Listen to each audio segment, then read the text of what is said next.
Yan na, hindi na siya pwedeng gamitin. Kasi na-reach niya na yung life niya. Life baga. Okay, kaya gagamitin natin. Kailangan natin ng resetter. Huwag tumingin dito.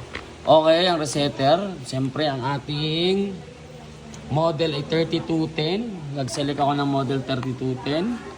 Then, i-okay natin. Auto-selection yan. Okay. Sunod tayo. Particular adjustment. Limot ko na kasi ito. Bago hanapin natin ang waist in pad counter. Pagka-click mo yan, checka natin. Daldal pa! Sige. Checka natin. Then, check. Yan. Napakadami na na-print. Kaya tayo ay initialize. Please select pad. Sorry. Hindi ko pala na-select. Check. Daldal pa. Check. And check. Then, initialize. Dapat connected siya sa laptop. Okay. Ching. I-turn off daw natin. Okay na. Please turn off. Patayin natin muna. Huwag maingay.